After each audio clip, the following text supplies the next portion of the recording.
Ya, Assalamualaikum warahmatullahi wabarakatuh, Hiqma. My name is Agil Fathiha Aulia Rahmi, and I'm from 3B, English for Business and Professional Communication, and I'm going to present about the Tilana Mergers case study. And the first question, what might have been the consequence if Johnson & Johnson had decided to throw out the first report of Tilano-related death and not recall the product? And I think the first consequence is loss of trust from the public, second, receive criticism and boycott product, and the third, declining sales price, because the public trust is the top priority, and if we don't have it, I think our company will messy or not going well. And the second, what other public relation option did Johnson & Johnson have in responding to first round of Delano Murders? And first, making statement to appease the public in Johnson & Johnson social media or printed media. And the second, conduct a press release to tell the public if Johnson & Johnson will do more investigate about the product and withdrawing product from the market.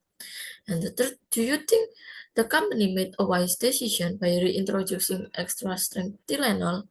I think no, because still less than 2 months of scandal incident, and I think in 2 months the public trust is has not returned yet, and they do not investigate carefully about the product and causing moral casualties. And the fourth, in light of the responding of others,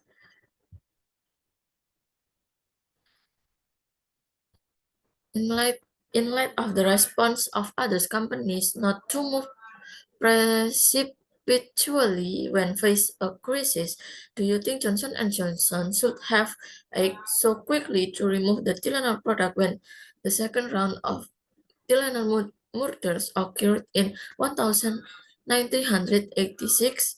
I think yes, because it's the problematic product which dangerous to consume in the public.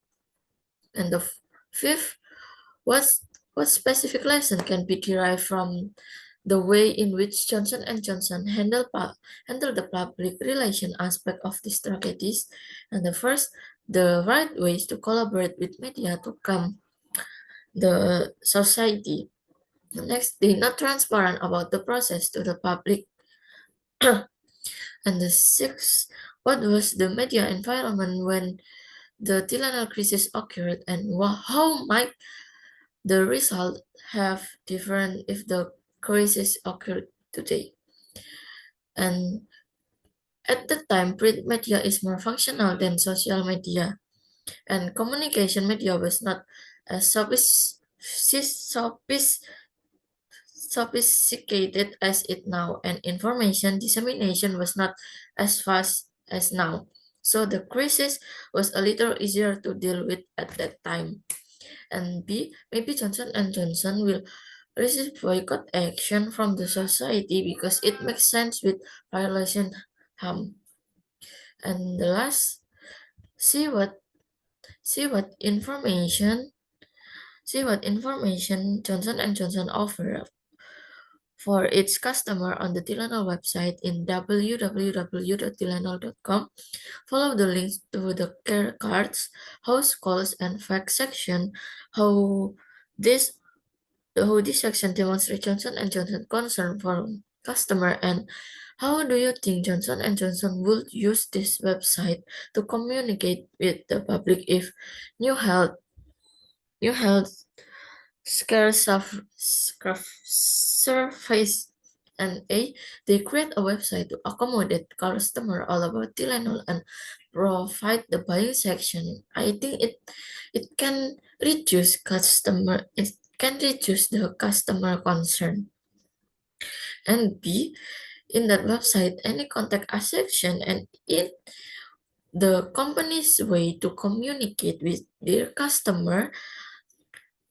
If the customer have a question, suggestion, or complaint about the company or the product, and they can reach the contact us section. I think that's all, ma'am, of my presentation. Thank you for your attention. Wassalamualaikum warahmatullahi wabarakatuh.